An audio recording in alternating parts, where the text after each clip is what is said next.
Come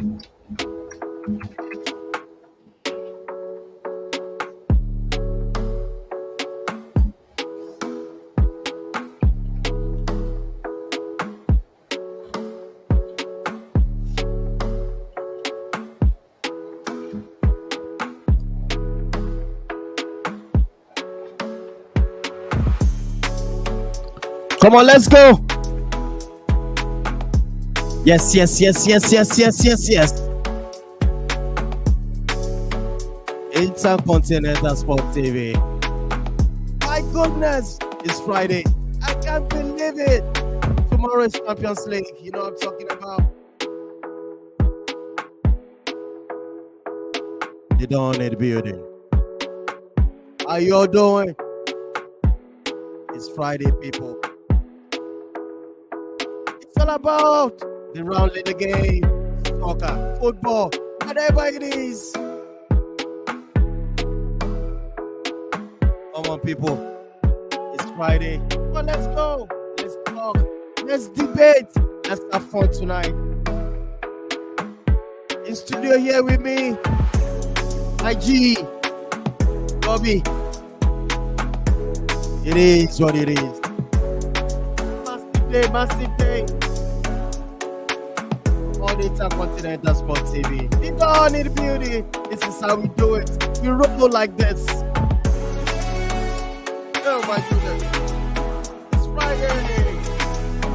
You want to talk football? Come on. Somebody said I'm killing it with this music, with these vibes. Yes, no tension in the building. Robbie, what's going on? You feeling me? How you doing? Yes, I am feeling you. It is. Yes, I can hear you loud and clear, and I am feeling you. Yes, All good right. evening. Good evening. You're It's good to be welcome. on the show once again. All right, tomorrow is Champions League. You know what I'm saying? Yes, yes, tomorrow is Champions League, and I think it's going to be a cracker tomorrow. It's going to be a cracker tomorrow. Everybody is tensed. Everybody's looking forward to that fixture. And of course, we all don't know what this fixture will bring tomorrow, because some school of thought will tell you that it is Manchester City's title to lose, and Manchester City will get that title tomorrow unfailingly. Another school of thought tells you that, who knows, Inter Milan might just be that team that will not go away, and of course, it might be that team that will just change the narrative tomorrow. So it's a wonderful excitement, and of course, for the fact that we all don't know what's going to happen tomorrow is a beautiful feeling all over. Yeah. Yes, that's the way it is. That's the way it is. That's the way it is. Please, if you're watching this for the first time, this is Intercontinental Sport TV. This is how we do it. This is how we roll. The Don, that's what they call me. The Don of Sport Entertainment. No mess around. Smash the like on the video. Subscribe. Join us. Join the community. This is how we roll. I have also in the studio all the way. I'm talking about that great city, Lagos. Oh, sure, need to be precise. This man is standing there. His name is Kule. Kule, can you hear me loud and clear? Tomorrow is Champions League. Can you hear me loud and clear? What's going on? All right. Can you hear me? Oh, it says his network is cracking. Oh, it is what it is, guys. Spread it like on the video. All right.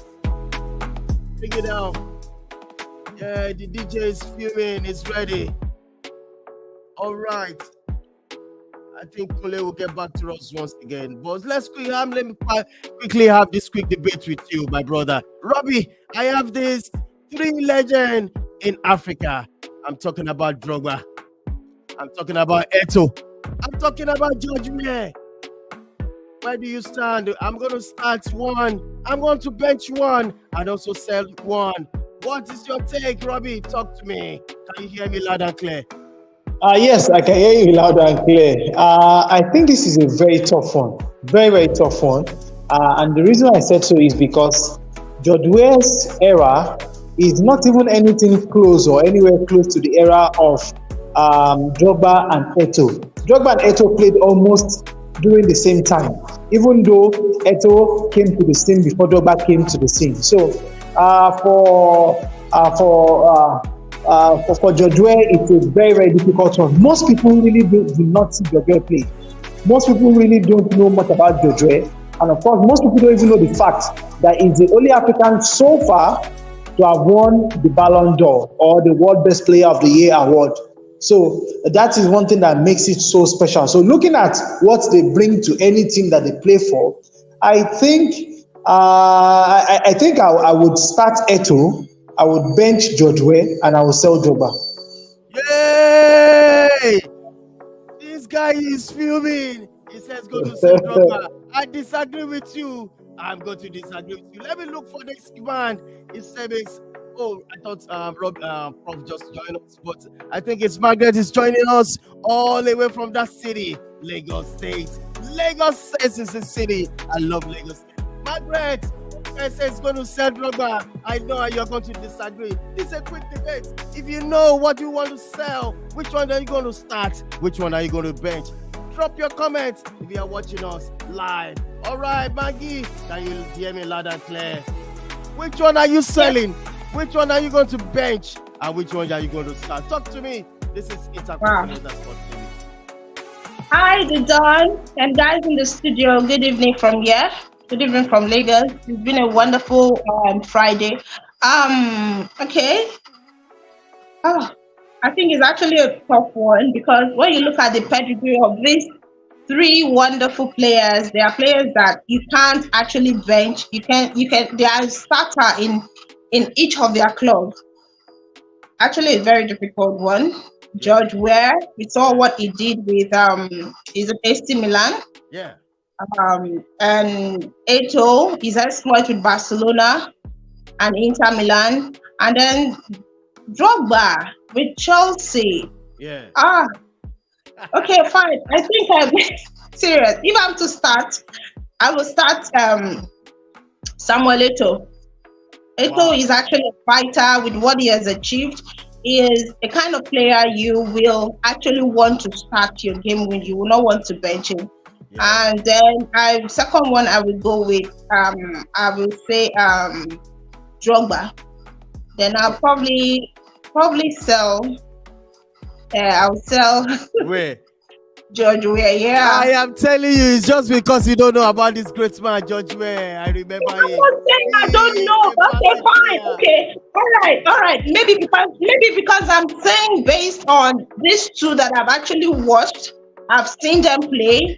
Maybe that's why I'm talking about. Maybe based on that. So I can't really say much about George Weah based on on history or reading. I haven't really watched him. But these two, I've watched them, so I know George is a very good player, very good one. He has achieved a lot, and he's the only African player that have won the Ballon d'Or. So it means for him to have won that, he actually did something spectacular with AC Milan. So it's not working out. All right. So now just say.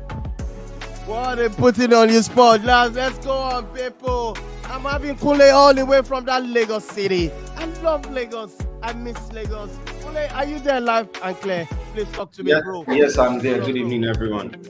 All right. Now, quick one, Kule. Yes. I want to start one.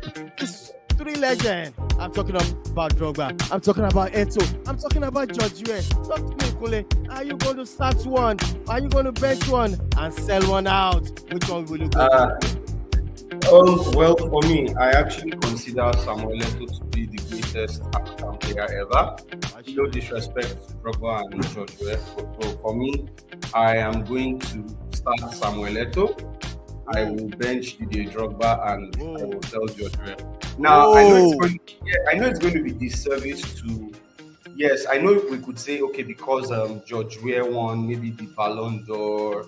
He was the first, but I feel that's not the parameters. I am looking at their careers, and if we look at it, Eto'o's career was longer than these guys.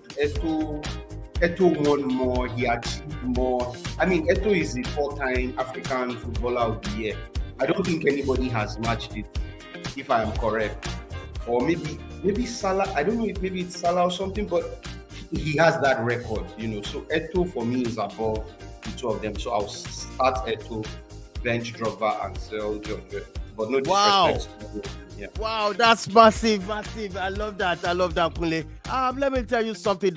One great news happened. The internet was, shaking about a few days ago. It's talking about this great man. This great man is in MLS. The GOAT himself. Margaret is doing anyhow. We don't care. Who made him the GOAT?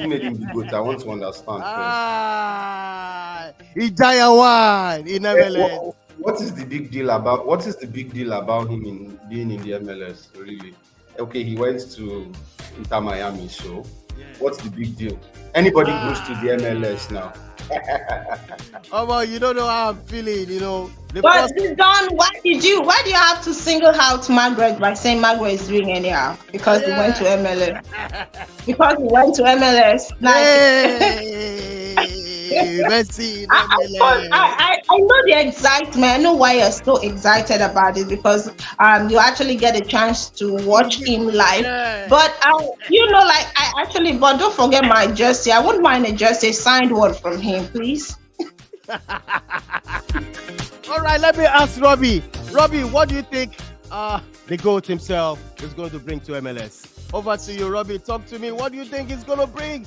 What is the first and foremost, I think it's going to bring more or less the kind of shift like what we saw during the days of Pele when he left Santos for the United States. With Messi, I think his move more or less is one of the most surprising moves, because a lot of people thought of going back to Barcelona.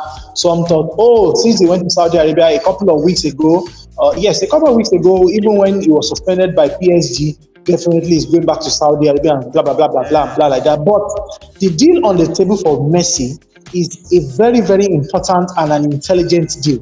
And for those who don't know, part of the deal will see him own an MLS club in the future.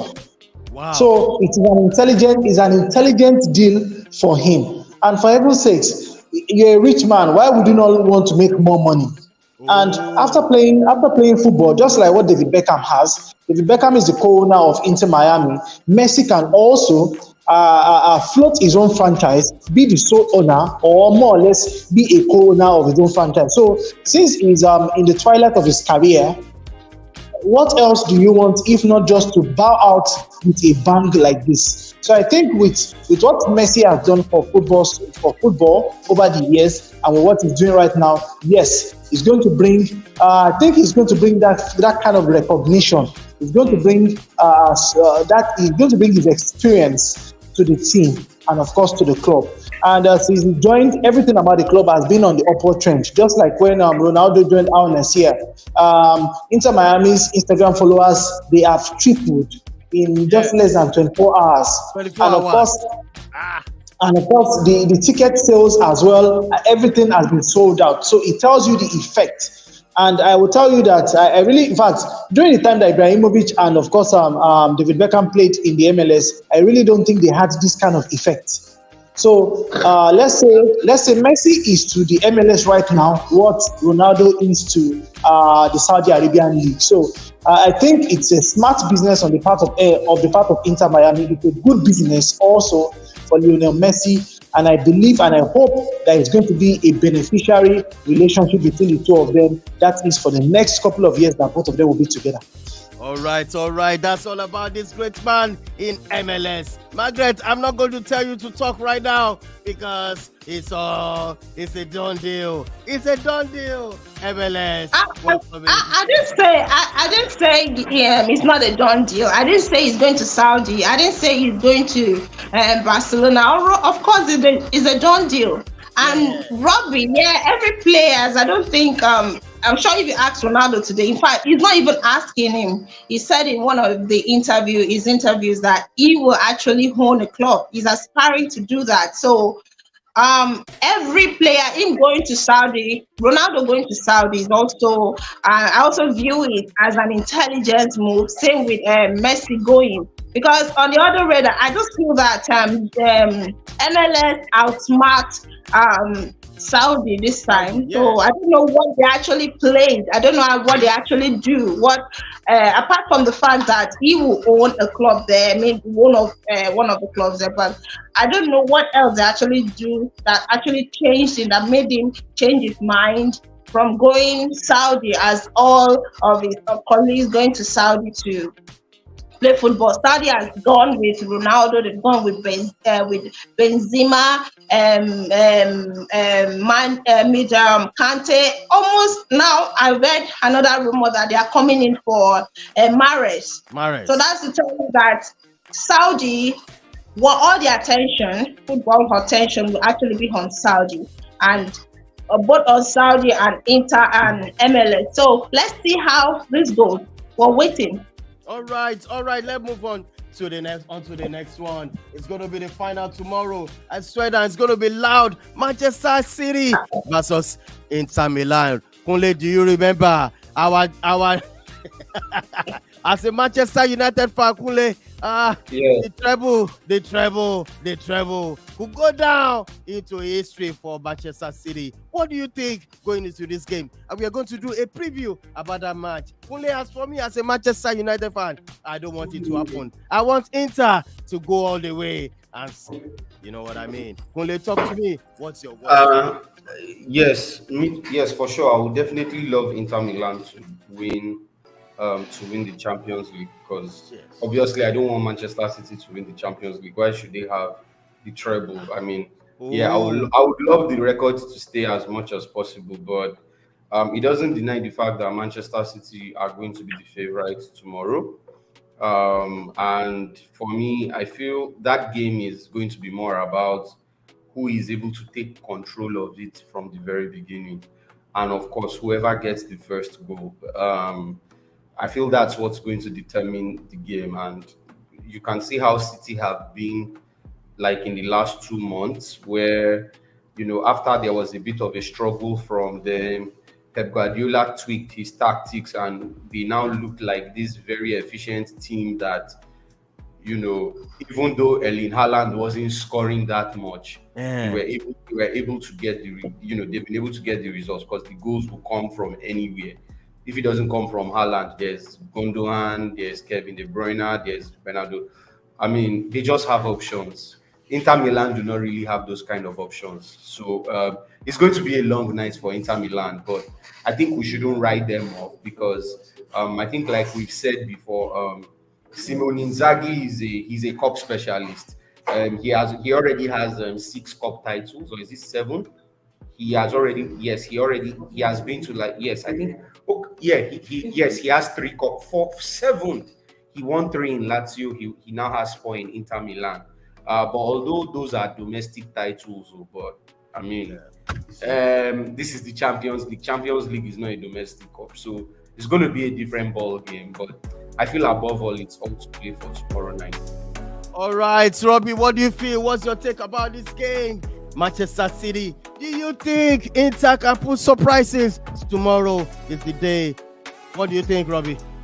As far as football is concerned, surprises are part of the game. As far as we are concerned, surprises are part of the game. I was on a space last week, and one of the questions they asked is, where do you think this game will be won and lost for both teams? Most especially, because everybody was talking about how strong, how beautiful, how this and that, and so on and so forth, Manchester City is. But the question they ask is, where do you think this game will be won and lost for Inter Milan? And I tell you, where it will be won for Inter Milan is more or less keeping their legs closed and more or less keeping things tight at the back.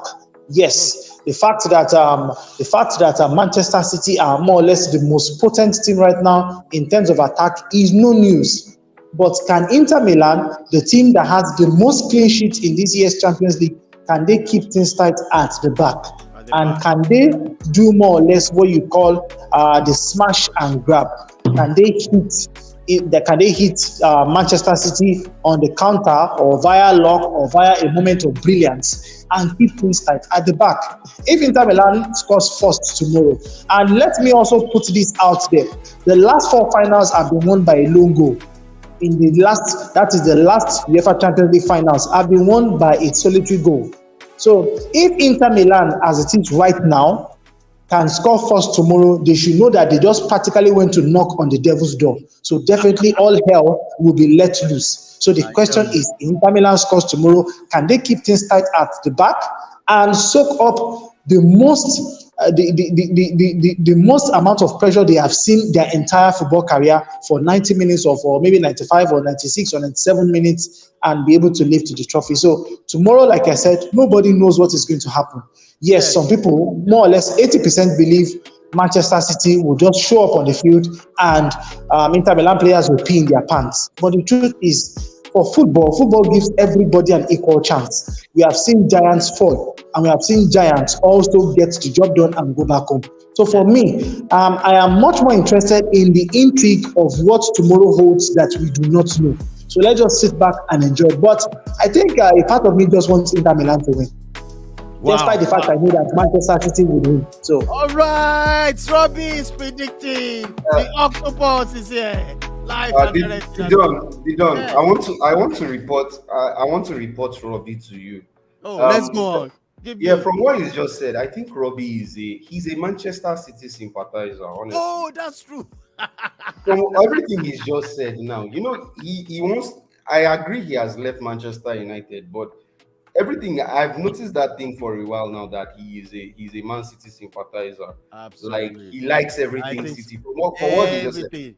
Can you imagine? I think we need to do something to him because it's honestly he's a Man City sympathizer. Well done.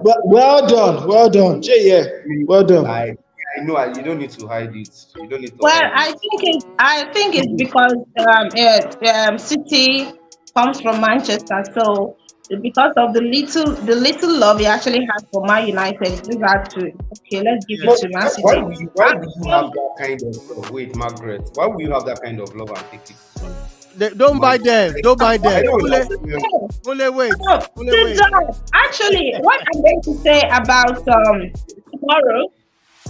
On paper we all saw that Man City are actually the favorite to win tomorrow. But even though they win, it's not going to be an easy win for Man City. Margaret, I want to ask you. Sorry, before I cut you off. I want to ask you this question, Margaret. Before I ask you the question, there's a comment coming out from Oludoto Samson, which says it will turn out to be a difficult game for City. It plays with a back 5 and 3 center midfielders, which neutralizes the City's dynamic midfield. City must be careful. And that's why I'm going to ask you this question, Margaret. Don't you think City will start panicking if they couldn't score in the first half? Going to the second half, no goal, and don't you think they will start panicking? Talk to me, Margaret, on this game.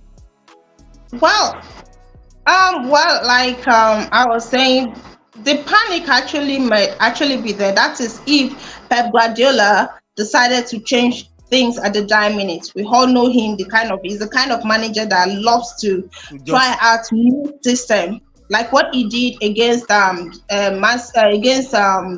that was in 2021 final, where he dropped one of the midfield. He dropped was it Fernandinho? Dropped Fernandinho, and started to play another one, and that actually backfired. If we even drop Alan tomorrow, you might. I'm telling you. He has done so many change of tactics, even against when he was at Bayern Munich. He has dropped the likes of Thomas Muller, and then it backfired. That was against Barcelona, where they lost woefully. He has done the same thing against Atletico Madrid, actually backfired. So we are expecting Pep to actually have a change of system. We don't know what he's going to do by tomorrow. He may decide that I am going with a new system, or decide to stick to his old formation.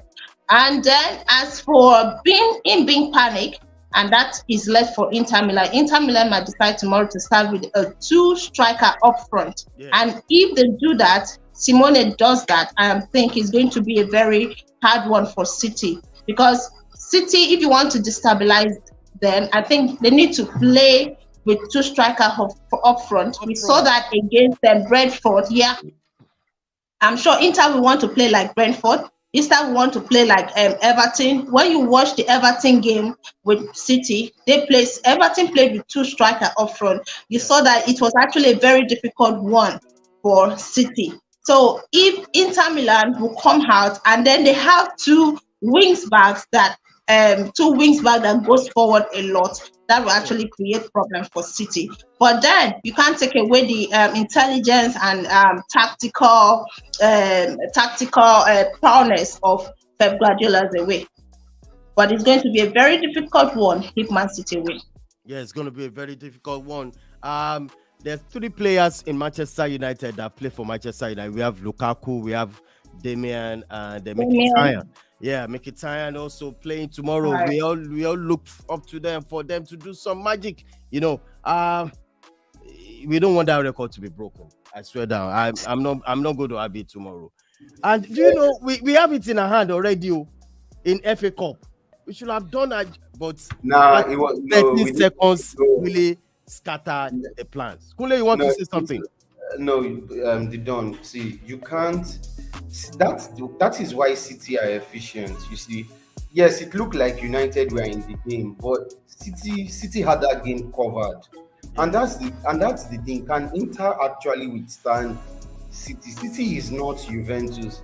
City is not Bayern Munich. They are not Barcelona. I mean, you see how these things, they are going to keep going at you. They will keep going at you till the very end. And I don't know if they can sustain it because, let's not forget that the bulk of Inter Milan players a lot of them are over their 30s. You understand? So I don't know how it's going to happen, really. They are going to play the game of their lives. Trust me, it's going to be a game that even Simone Inzaghi has not played in his life. I tell you, it's really going to be interesting to see how he will approach it. Yes. I know, but when you look at the three Italian teams in Euro this season, you find out of all the 3, Inter Milan are actually the strongest. They're actually the strongest. Roma. They're ahead of Roma, they're ahead of Fiorentina. So I expect Inter Milan to actually go out there because they will not want it to be another 0/3 for Italian team. So in fact, I believe they'll go out there. Just watch out for Inter Milan. It's not going to be a one-sided game. That is all I know. Wait, Margaret, you know what? If you had told me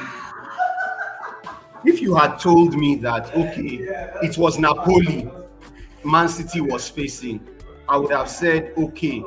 You understand? But that's not the case. I mean, because Napoli are like arguably the best team we're one of the best teams in Europe this season. You can't tell me Inter Milan was even. I don't even think you would say that. No, you don't get me. I am not saying they are actually the best. I said of all the 3 Italian teams in the European Championship, in the finals, they're actually the strongest. Yeah, they are the strongest. But look, I get you. But looking at the opponent, it's it's going to be just the opponent we're talking about. Yeah, let us look at Pep's degree when it comes to final. You can't actually give him. When it comes to final, I don't know, unless maybe by tomorrow the court will be broken. But Pep has always have an issue when it comes to finals, and he has always been having this issue of trying to change tactics. I am sure by tomorrow we're going to see a different side. We're going to see a different system Pep is bringing into the game. Yes, but yes, you are right, Margaret. But we've now seen this season that Pep doesn't really tinker on tactics like before because he seems to have perfected it by using one of his set. Pep is going to play with 5 center backs. So hope you know that. How do you want to stop that? He's playing with 5. So if you now even add Rodri, that is 6 solidly defensive-minded players. And we've seen what they can do. What I'm trying to say is this. Look, the Italian teams you mentioned, for me, Roma and Sevilla are kind of like same level. So that was like for like. Even Fiorentina and West Ham for me are like for like. You know, they are like, but Manchester City and Inter Milan are not like for like teams. They are miles apart. You understand? Miles apart. There is no team that can stand Man City at the moment. So I understand where you're coming from, but all right, let's move on to the next topic before our time runs out. On to the next one. It's gonna be the summer transfer talk. There's so many things going on right now in the summer transfer, but the club focus is going to be on Manchester United, no doubt about it. We're going to look at Manchester United transfer saga. I mean, can we call it saga or because we don't even know? We don't even know the saga. It's too early to dawn. Yeah, but we don't even know we don't even know who is going to buy this club. Yeah, it's too early for now. I think what United are after right now is to get the club. Let's know who the new owner is first. Once they get to know who the new owner is first, then we can now talk about the old saga. According to you, for now, I don't think it's a saga. What we actually have now is club taking over saga. But let me tell you something, Margaret. If you don't know, I will tell you today. If you don't understand, I will tell you. This is what I mean. This is all what I mean. I'm talking about, at this moment, we should. I mean, Manchester United, we look like we're not going to do anything because we don't even actually know who's going to buy the club. Pushing back and forth, this stingy, greedy people doesn't want to leave. It looks like they don't want to leave. I mean, Kunle, what do you think about the ownership of this club, Manchester United? We are looking at the club focus, which is Manchester United. We still have to talk about the ownership. Who do you think is going to get this? My own is, why are we even talking about Manchester United in the first place? Because like you rightly said it, we don't even know the direction the club wants to in terms of ownership. So why should we even be talking about Manchester United in the first place? I didn't know the club. They're a club. They finished that in the Premier League. A club that doesn't have direction. Talk about them. But we are still we must buy. We are still. Are you sure we buy? Where are we going to buy from? Where? All right. There are rumors. At least there are rumors. There are speculations. So it means that the club we are heading somewhere. We are going to buy. I like now. Irate is joining us because they bought what's the name of that guy? What's the name of that guy? They bought a World Cup winner. World Cup winner. That's it's not just a guy, He's a World Cup winner. What World Cup winner? He paid me. Only why do you have 20 mouths like this? You are the one saying that World Cup is important. This and that. Messi is not a good. Now you are saying what does World Cup? Only. No, I'm saying in the context of McAllister now. McAllister is a World Cup winner. That guy is a World Cup winner. Don't mind how many games did he? How many games? I beg him. Let's just hear what John. Person will work. How many waiting? You World Cup. This is better to be like that. They say waiting. I beg. See that for somewhere, John. Even Argentina's second choice goalkeeper won the World Cup. So does that make him any special? If you want a reply for that, except the first game which they lost to Saudi Arabia, he started every other game aside that game. So I'm giving you congratulations to him then. All right, Irates, we are jealous of that club signing McAllister. We are jealous. Well, we have to move on. Now we are focusing on Manchester United. To me, Margaret, what position do you think Manchester you need to strengthen? People have been saying goalkeeper. Some people are saying the midfield. Some people are saying the main target should be striker. What area of position do you think Manchester United should focus? Number one position, striker. Number one. No doubt about it. We've been having lately. United have been having issue with scoring goals. They've all been relying on Marcus Rashford. So I think in that position, they need another striker who can actually relieve him of that some of the burden of scoring goals. And if you watch in so many of United's games, they've had the chance, but the finishing line has always been the problem. So I think the front line, the striking line, is actually the main issue right now. And for midfield, I think United just need to bring in one or two more players there to support Casemiro, because when you look at his age and him and Eric and Christian Eriksen, both are above 30. So United need to bring in some other fresh legs into that midfield. And then for the back also, I think United also need to strengthen the back, because when Varane is not playing, United don't have a suitable replacement. When we saw what happened when Lisandro didn't play, there was no suitable replacement right now. So I think in all positions, United need to strengthen. All right, Robbie. We have this striker. Kane has been linked to United. Victor Osimhen has been linked, and there's this guy too from Atlanta. Robbie, I actually don't like that laugh. Please, What kind you of think like- Allow me talk now. Abba, allow me talk now. Wait, let me ask this question. So you guys believe that Harry Kane will come to United? Really? You guys believe Harry Kane will come to United? It's a paper talk. That's paper talk. Well, okay, let me bust your bubble right now. Please don't believe the paper. And even if that paper is given to you for free, just use it in the restroom, because that paper is not worth whatever it is that is printed on it. Harry Kane will not come to United. That is for sure. Why? Because there's a new coach in town, and that coach will want to keep the best players in the squad. And as it is right now, it is so evident, even for a blind man to see, that Harry Kane is not that kind of ambitious footballer that wants to win trophy. Look at what I'm trying to remember, this Arsenal captain, Fabregas. Look at when Fabregas left Arsenal for Chelsea.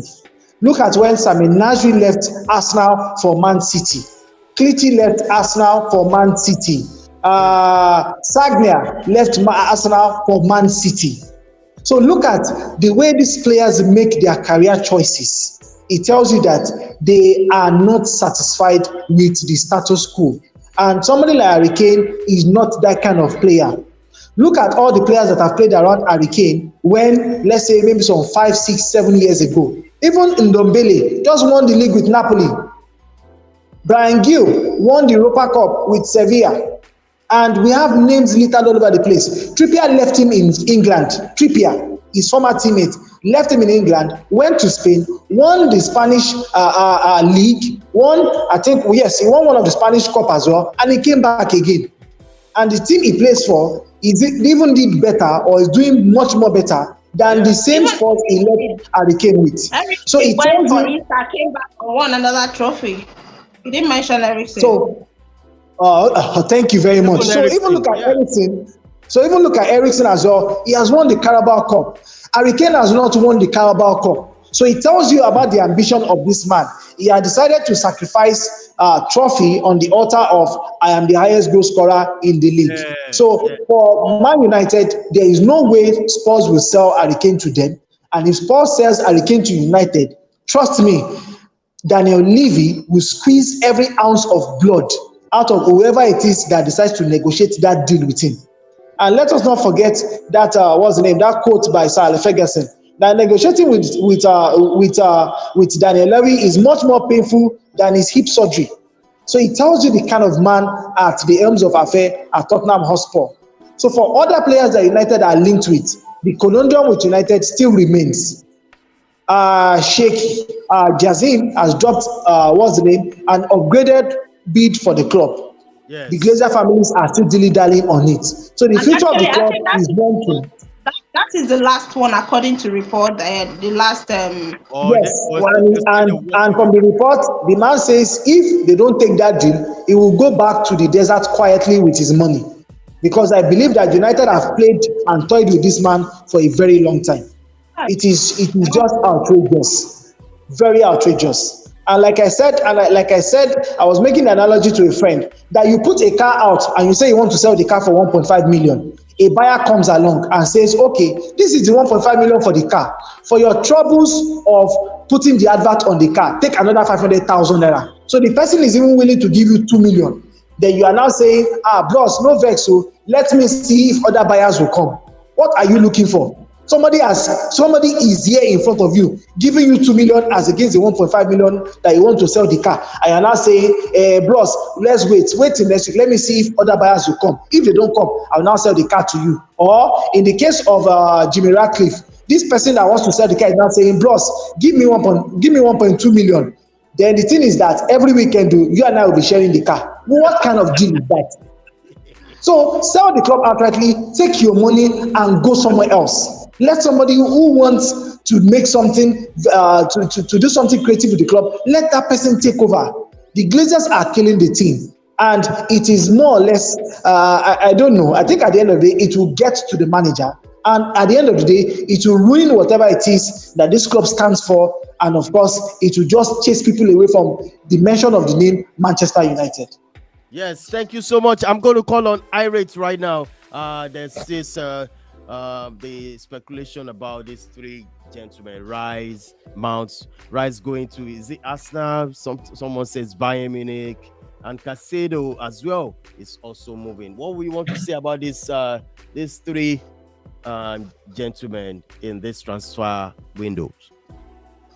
Yeah, all three are good players. I mean, solid players. Coming from last season, not so much Mason Mount, yes, but it was very good when Chelsea won the Champions League 2 seasons ago.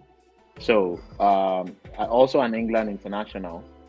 I think the fact that he has played under several managers and every manager that has come to Chelsea trusts him shows that he definitely has the talent. He knows how to play. So, I see Mount probably ending up staying at Chelsea because so far the bids that have, or the talks that we are hearing, they have not been solid. Yeah, Liverpool was mentioned at some point, then Man United. So I think he might end up staying at Chelsea. But yeah, he's an England international. Wherever he goes, he will command huge salary, probably in the region of over 200,000 pounds per week. So it's going to be an expensive one to take on. Declan Rice he's been linked to like the biggest clubs in Europe right now. Yes. And I won't be surprised if he's even linked to Real Madrid. That's how good he is. He's one of the best defensive midfielders in the world right now. And honestly, if I would gladly take him in Liverpool team to come and play for us. That's how good this guy is. Wow. But it's going to be very expensive as well. We are in quotes of about 100 million to 120 million. That is a lot of money. And then you also have to pay him in the region of maybe I think he has about 150 right now. So probably 200,000 or more. I would say for Caicedo, 70 million was rejected from Arsenal in the summer. And I think it was just more of the fact that they were not ready to let him go at that time. So if a bid in that region comes for Caicedo right now, they'll probably take it. He's been linked with Liverpool. He's been linked with Arsenal. I don't see Arsenal getting Rice and Caicedo. I think it's one of both they'll get. He might not want to go to Chelsea because of their situation and the fact that they are not in Europe. They are not in Champions League especially. So I think Caicedo might probably end up at maybe Arsenal. Then maybe Rice ends up at maybe Bayern Munich or another team. So, but we'll see. All three of them are fantastic players and they are all linked to big clubs at the moment. All right. Still on Manchester United. I'm trying to pull up. Okay, hold on a second. I'm trying to pull up. Still on Manchester United. There's this thing I'm trying to prepare to ask which. Hold on a second. Okay. I'm looking at a situation whereby we want to discuss about who goes in and who comes in and who goes out of Manchester United at the moment. So I'm going to start with with Margaret, with the look of things, who do you think should go out of Manchester United right now? I'm trying to prepare the list. Okay, I didn't get that. Okay, I'm not having it. Okay, there's a list I'm trying to prepare, but nevertheless, we'll still come back to that. So, Margaret, from you, what do you think the players we should let go? I'm trying to put up some graphs about play. I have Maguire. Maguire says he's not going. He prefers to stay. If so, McTominay. I was listening to them. I was reading to the story too, but I said, are these people okay? You'll be sitting on the bench, you don't mind. I mean, what's your take on this? Maguire, Well, I mean, imagine. I don't know if it's for McTominay. I don't know if it's based on loyalty. Maybe for the fact that he is an academy player. He graduated from there. So I don't know if it's because of that. For Maguire, honestly, I felt he think he's going to fight for his own place. Maybe that is why he did not want to. He said he's not leaving.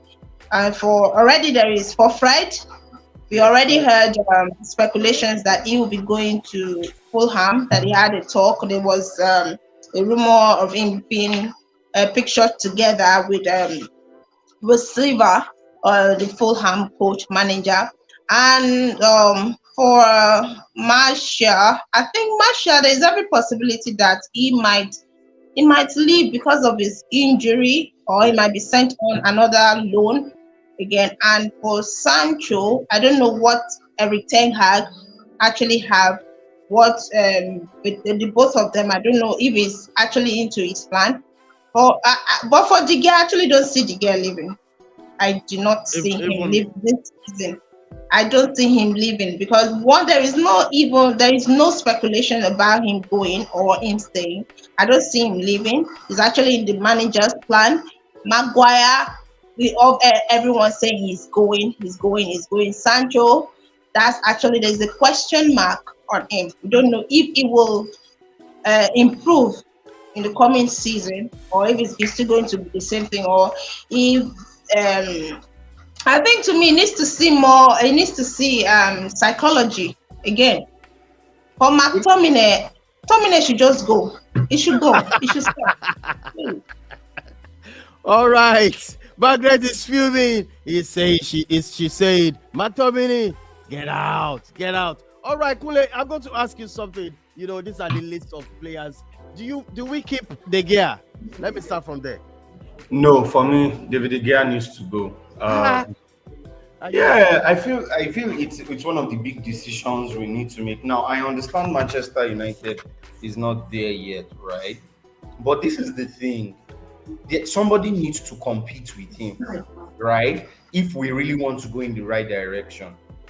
But the thing is, if he is the only goalkeeper we have, and we keep having so much, reference on him, I think it's going to be difficult for another goalkeeper to come in, because we saw how it happened when Dean Henderson was supposed to compete with him, and at the end of the day, it didn't happen, and we ended up having to loan Dean Henderson. So I feel maybe De Gea is using one very strong jazz that he's goalkeeper for me. I mean, it's yes, but yes, he's a good goalkeeper, but you can't hide away from the errors that he has. All right, Kule, I know you want to talk. I'm sorry, Kule. I know you are going to talk about De Gea's error, but I'm seeing it as a shortstopper, a great shortstopper. No, he hasn't. But it's not just about short stopping, boss. The goalkeeper has to be involved in play. De Gea is one of. Let me tell you, De Gea is one of the reasons. With Maguire at the back. Even if it's Maguire, look, De Gea is one of the reasons why we are not dominant, because once we are with the ball, we are dominant. The guy said he's one of the reasons why we Take away De Gea last season, you will see that Man U probably would have not qualified for top 4. Come on, let's give this guy. No, Let's give him I his am star. not. He has actually I am. tried.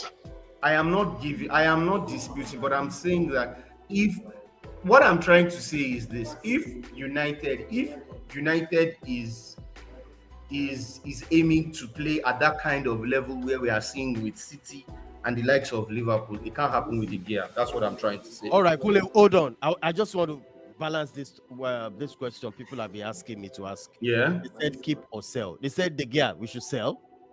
Yes, for me, we have What to about? All right, what about Maguire? Harry Maguire. Yes, captain. Yes, Captain I of would say Manchester yes, I would say Harry Maguire because it's not maybe because maybe Harry Maguire cannot improve, but Sell I or feel we need to sell him, but it's not going to be easy.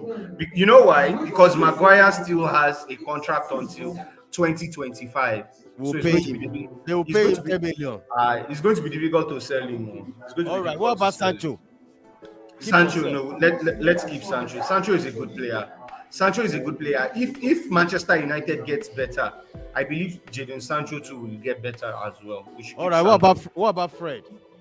I think Fred is not someone. Well, maybe we can keep Fred as a squad player. He won't be bad. All He right, won't what be about bad. McTominay? McTominay. McTominay, I would say keep McTominay for homegrown status. Oh Yes. my. McTominay has what he okay, or let me put it this way. Maybe if we want to go back to the usual way we play of basketballs kind of football, the basketballs football, He knows how to we play. can. I didn't say No, play he's pass good am. for basketballs. No, he's good for basketballs. Do you know one thing? Irate, can you hear me, Irate? Yeah, I can hear you, Didon. All right, I'm just citing an example. If Manchester United is playing Liverpool and you see McTominay and Fred, do you have this feeling like this? This kind of feeling like. Oh, I mean, Mark Fred, I think they will have them as squad players, not regular. I mean, Casemiro is actually starting. I think Man U still needs another midfielder alongside Casemiro.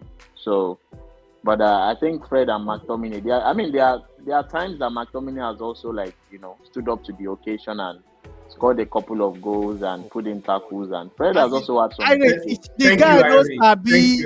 The guy knows Sabi. I think he's a squad player. Truth be told, this McTominay and Fred. Okay, let me keep Fred out of it. But McTominay can never be.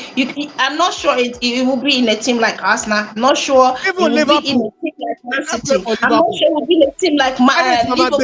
And yet, Irate is saying he should stay. Well, I don't mind. I said he's a good squad player. I didn't say. Of course, if we keep him in the same squad, how will United get players? They won't be able to buy any players. But I mean, Mount, you guys want to get Mount, right? Yeah, so if Mount comes, I mean, McTominay is enough for bench. I mean, who do you want to put on bench? Except you want to have academy players on bench. So you can still have them I would prefer those academy players. I'm telling you. And then, then sell them and get good money off them. All right, Irate, don't go yet. Final judgment. Masha, keep or sell? Don't tell me we should keep. Anytime I hear Marshall, it reminds me of when I think Man United bought him in. Was it not 2015 or 16? Yeah, 15. And the guy scored, Abby. Do you know that he scored against his first game against Liverpool? And I remember that in his contract he has a Ballon d'Or clause, and every time I remember that I just laugh. Because he's not even he can't even be listed in top 500 players for Ballon d'Or. He was never close to Ballon d'Or at all. So man, you didn't even get to pay for that. But anyways, I mean, Martial 100%. He should leave. There's nothing he's doing there. He should go back to France and retire there. I tell you. All right. Because of our time,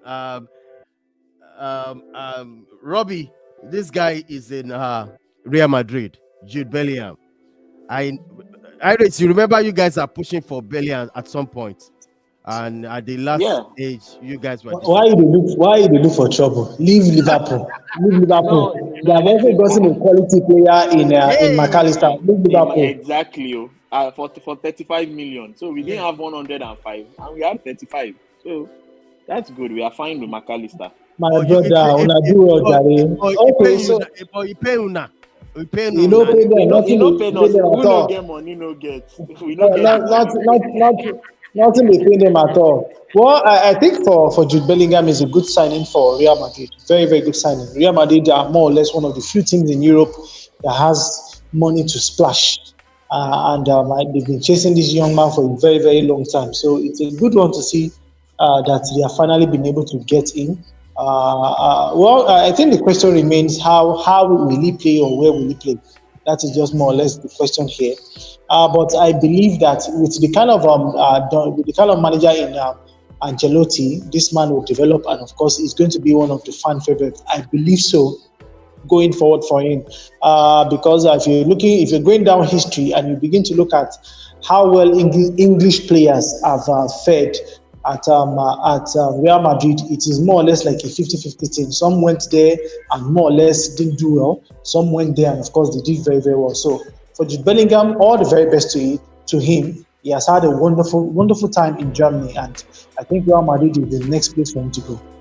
All right, all I, right. I actually don't feel it's because Real Madrid have the own money to splash. I mean to spend. I think there is just something about Madrid that all players want to play.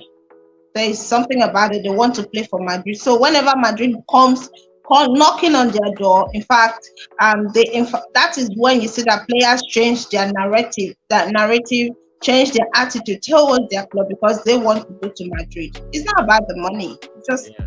there's something about Madrid. Yes. I rate the summer transfer is going to open, and then people, Liverpool already doing business. Real Madrid, and so on. How do you feel this summer is going to look like in APL? Irate. I think there's going to be lots of activities. Probably the record spending for a summer, maybe it won't be broken, but I think there'll be in and out, especially Chelsea. They have a lot of players to offload. Probably bring in a couple of new players as well. I see every team, going into the transfer market. Liverpool, for me, I'm still expecting like 3 more players. 3K. Liverpool, yeah. So. All right, actually want Liverpool to win treble next season. In fact, that quadruple we didn't win last season. We want to come back and win it. Look at this squad. 3 signings. Yeah, wow. 3 more signings. Do you know we what? Have Marshall, please help us. Help United to buy Marshall. No, he will go to France. PSG can buy him. They buy anything. I rate. If you look at it now, I think the EPL transfer this time is going to be very, very, very hot. For example, Newcastle too. They have money. Newcastle, they can buy anything. They can buy anything. So and they are in Champions League. So all this one, they can buy Casino. I'm telling you, they can buy anything. They've only signed 1 player so far. Oh, really? I think they've only signed 1 winger from I forgot maybe Sweden or Belgium or something. So, but of course they'll also be involved and in the transfer market. They'll definitely be signing more players. But they also want to be careful because when you sign a whole lot of, I forgot the team this happened to that signed a whole lot of players, and after 1 season in the Champions League, that's it. And then you have a lot of players on your roster. So, but I know they'll go about it. They've been very clever with their business, and I know they'll continue to do that. And with a good manager, I think they'll make the right signing. All right, Kule, lastly, before we wrap up the show, Kule, I'm going to ask you something on this summer transfer. Is this time around, yes, I think everything that wants to get closer, let me put it that way, to Man City, they must buy intelligently. They must up their game in buying players. I think, for me, the way Liverpool have started, they mean business. It's just to shuffle. So going into this summer transfer, is there any way any team that buys very well can close the gap on Man City? Well, for me, it's going to be difficult to say, right? Because even when you buy players, it's not a given. For instance, now it's not it's not a given that as Liverpool have signed McAllister, it's not a given that he is going to blend or gel immediately.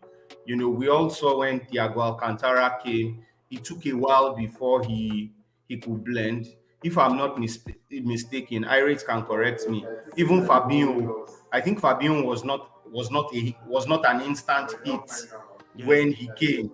You know, Naby Keita, we can talk of Naby Keita Even too as Gakpo. well.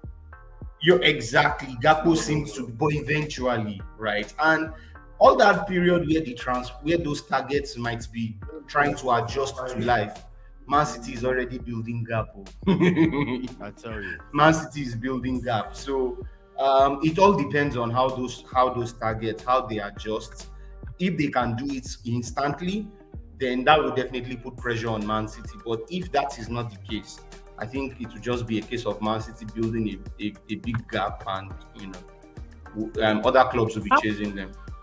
all right, Margaret wants to say something. I'm sorry, quick one. Let me quickly say this. I think the difference between Man City and I mean the difference between other clubs and Man City in EPL is just the manager. City have a very fantastic and intelligent manager. Look at the kind of the players they bought.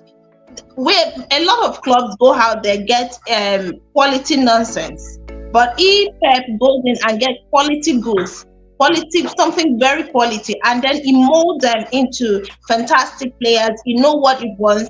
Who would have thought that he would have sent this defender to Bayern Munich by January? And we know that he is a very good defender, but he sent him back because already he had a plan. Yeah. So I think the difference is just the manager. Take away Pep from Man City, we're going to see that Man City will be a little bit shaky.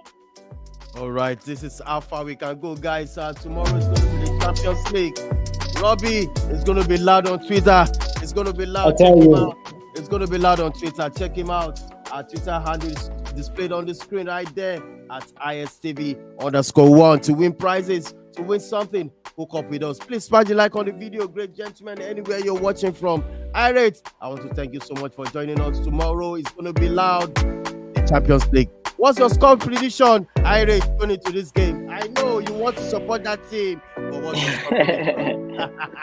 Yeah, that team is on a roll. I tell you, man, I'm scared, man. But I'm also scared for Man City, honestly, because if Pep tries that one defender stepping into midfield, they use two strikers, though. Yeah. So that could be a dangerous game. But I think Man City will just edge it. I'm going for 2-1 Man City. 2-1 Man City. Oh, yes. Wow. But what kind of formation are you looking at for Man City to play tomorrow? Because as you said Stone always doing this inverted something which could cause them trouble. What formation are you looking at for Man City? I mean, their usual 4-3-3, but I don't see Stones or Akonji stepping into midfield tomorrow. I think that's very dangerous. That's a very dangerous game too. I mean, Inter, they are very confident and comfortable sitting behind on the break with pacey wing backs and 3 center halves. So I think it's going to be a tough game. Man City will have to bring their A game. I think Gundogan is going to be very important to break the lines in this game. And also De Bruyne as well. But they should not leave themselves exposed on the counter. That's. I mean, we've seen Pep's team struggle against 3 at the back several times. It happened against Chelsea, even against Brentford this season. It happened. Home and away. They have to be careful when they are in possession of the ball. So I don't expect John Stones to do what he has been doing so far. I don't expect him to do it tomorrow.